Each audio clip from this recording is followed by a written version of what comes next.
tem uma questão que foi levantada hoje no Jornal da Bandeirantes por um ouvinte de Hiroshima, hein? Puxa vida. E aí, primeira bomba atômica, Hiroshima, né? Aquela coisa tenebrosa e tal. Até me recordei de um grande livro, de um jornalista americano, que esteve lá logo após, no ano seguinte, e voltou muitos anos depois. É um clássico do jornalismo. Depois eu faço até a devida citação aí para vocês, né? Mas o que interessa, ele perguntou: olha, eu ouvi falar, diz ele, um jornalista que falou que o Obama, o Clinton, o Fernando Henrique são todos de esquerda. Ele falou: mas eu não sou de esquerda e concordo com as ideias dele. O que o senhor acha? Pergunta dele. Bom, eu falei: pô, perfeito, cara. Obama de esquerda? Que isso? Que isso? Isso quem diz é o pornofilósofo. O pornofilósofo é um marginal.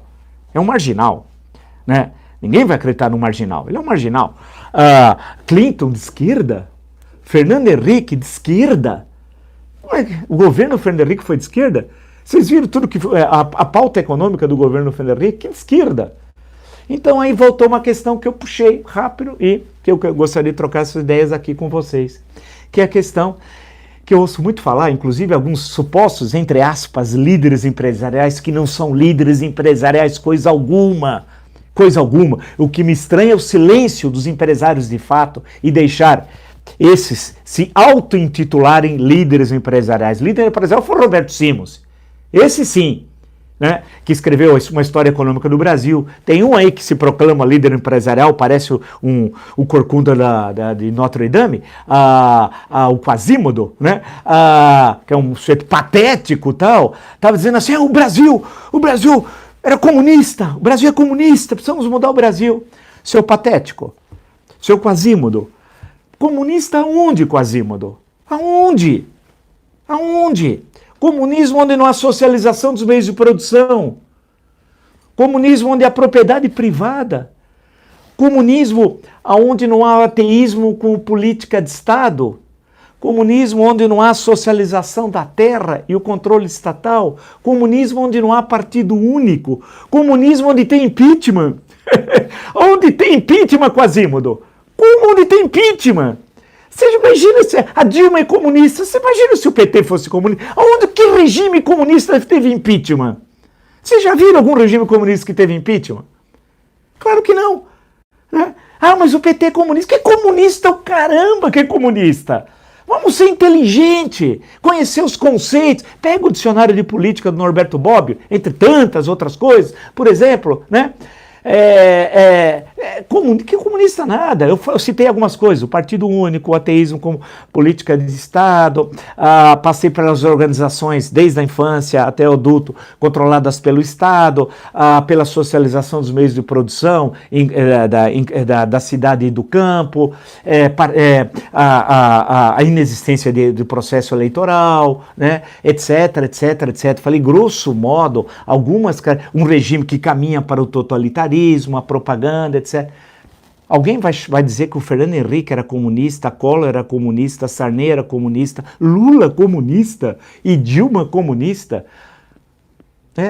Ao contrário, com todos os defeitos, e aí vamos pensar, refletir, o PT aceitou as regras do jogo no momento do impeachment. Tentou fazer umas maracutaias, lembra, nomear o Lula e tal, mas o Supremo impediu. Né? Lembra da Casa Civil? E depois o Lula foi a Brasília, ficou naquele hotel próximo ali do Palácio da Alvorada, recebendo alguns parlamentares, tentando suborná-los lá com promessas e tal, mas aceitou as regras do jogo. Em que país comunista aconteceu isso? Em nenhum.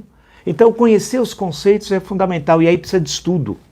Aí precisa de estudo, não é em 10, 5 segundos no WhatsApp, um bobalhão que começa a se proclamar que sabe alguma coisa, ou o marginal da Virgínia, né, que é o marginal.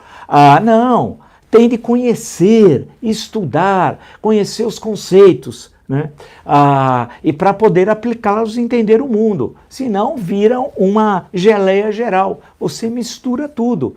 E sem entender os conceitos, que são fundamentais, você não consegue compreender a realidade. Porque tem o conceito sociológico, político, no campo da psicologia, da história, etc, etc. Porque ele permite você, ao utilizá-lo, trabalhar com a sua hipótese, você constrói as hipóteses de trabalho e tem seu objeto. E a partir dali você passa a interpretar seu objeto. Então, agora o conceito, ele tem de ser preciso para a compreensão do seu objeto. Grosso modo, a ciência funciona com a construção de conceitos, tal, que se consolidam e são academicamente aceitos, tem a legitimação acadêmica, né?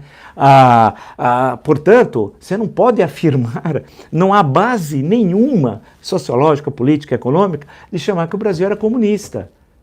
Não existe, ele não se sustenta isso, né? Porque os pilares do comunismo, eu citei alguns, muito breves, não tiveram aqui no Brasil, não tinham esses pilares aqui, né? Então nós temos que sair um pouco desse mundo muito primário, de uma ideologia muito rasteira, muito medíocre, de falta de estudo e tal, para compreender melhor o país que nós vivemos. Parte desse problema não é só o extremismo de direita que produz isso mesmo, o extremismo de esquerda, a ausência das universidades do debate político no Brasil.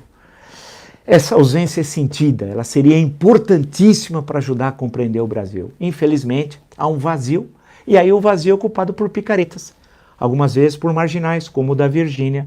Mas aí eles fazem o papel deles. Eles são um marginal, vai lá, fala qualquer coisa, tal, e não tem... Agora, não tem problema nenhum.